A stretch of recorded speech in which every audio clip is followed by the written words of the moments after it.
दूसरे के घर को मिटाना चाहे तो वो क्या अपने ही बाप दादों की संस्कृति को मिटाना चाहता है। बोलो द्वारकाधीश भगवान की है ना।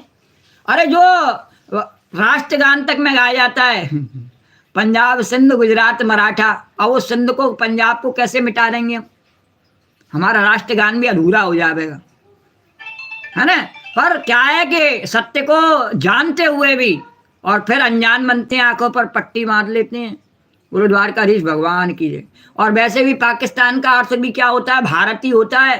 पाक माने पवित्र, जो सबसे पवित्र स्थान है जहाँ वेदों की रचना हुई है उसका नाम है पाकिस्तान, है? तो उसको मिटाने का साहस किसी में नहीं है, कोई भी नहीं मिटा सकता है। वो भारत का अपना ही हिस्सा है, उसे कोई मिटा नहीं सकता है। बोलो द्वारकाधीश भगवान की जय। हाँ, उसमें रहने वाले लोगों में जो बुराइयां हैं उनको हम मिटाने की कोशिश कर सकते हैं, पर ऐसा हम नहीं कहते हैं। हम क्या कहते हैं? बुराई तो हमारे अंदर भी बहुत सारी है, हमारे अंदर नहीं है? स्वार्थ, कपट, लोभ, लालच क्या हमारे अंदर नहीं है?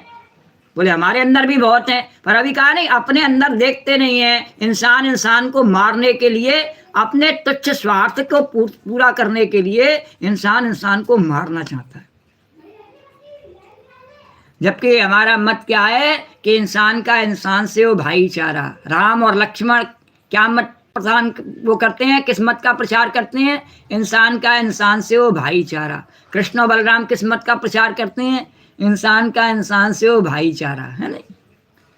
पर हम मानते तो हैं, राम और कृष्ण की जय करने चाहते हैं, पर उनके मत को मानते नहीं। इसीलिए तुलसीदास जी ने कहा है, माँ नहीं मात पिता नहीं देवा, संतन सन करवामी सेवा, और जिनके आचरण भवानी ते जानो निश्चर सम प्राणी। वो चाहे भारत में रहते हो, चाहे पाकिस्तान में रहते हो, चाहे बांग्लादेश में रहते हो, वो सब निश्चर हैं, निशाचर हैं, राक्षस हैं। जो एक दूसरे को मारना चाहते हैं वो राक्षस हैं। वो कोई भारतीय नहीं है, कोई पाकिस्तानी नहीं है, वो सिर्फ राक्षस हैं। बोलो द्वारकाधीश भगवान की जय। जो युद्ध का समर्थन करते हैं, युद्ध को रोकने के लिए भगवान राम ने कितनी बार रावण के पास संधि प्रस्ताव भेजा। भगवान कृष्ण स्वयं महाभारत में दुर्योधन के पास स्वयं गए संधि प्रस्ताव लेके कि युद्ध मत करे। और लोग युद्ध को बड़े शौक से, युद्ध होने पर क्या होता है? भूखों मरते हैं आदमी।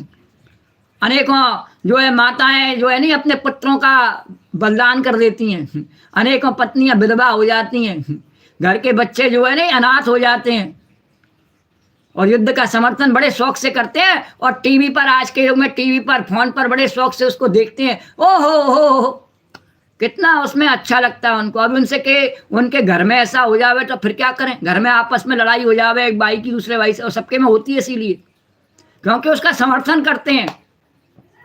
तो ये हमारी भारतीय संस्कृति नहीं है, ऋषियों की संस्कृति नहीं है, ये भगवान राम और कृष्ण का मत नहीं है। बोलो द्वारकाधीश भगवान की जय। पर लोग, राजनेता और उनसे जुड़े हुए लोग और अंधी जनता उसका बड़े शौक से उसका अनुमोदन करती है। बोलो द्वारकाधीश भगवान की जय। तो ये दक्ष के सभी पुत्र जो है पहले तपस्या करने के लिए गए अपने पूर्वजों की आज्ञा मान करके। और कहाँ गए कि पश्चिम दिशा में सिंधु नदी और समुद्र के संगम पर नारायण सर नाम का एक महान तीर्थ है। बड़े बड़े मुनि और सिद्ध पुरुष वहां निवास करते हैं। नारायण सर में स्नान करते ही हरेश्वरों के अंतःकरण शुद्ध हो गई, और वहां स्नान करने से उनके अंतःकरण शुद्ध हो गए और उनकी बुद्धि भागवत धर्म में लग गई। फिर वे अपने पिता दक्ष की आज्ञा से बधे होने के कारण वे उग्र तपस्याएं करते रहे। और जब देवर्षि नारद ने देखा कि भागवत धर्म में रुचि होने पर भी वे प्रजा वृद्धि के लिए ही तत्पर हैं, तब उन्होंने उनके पास आकर कहा, अरे हर्यश्वो, तुम प्रजापति तो क्या हुआ, प्रजापति हो तो क्या हुआ, वास्तव में तुम लोग मूर्ख हो। बतलाओ तो, तुम लोगों ने पृथ्वी का अंत ही नहीं देखा, तब सृष्टि कैसे करोगे? बड़े खेत की बात है।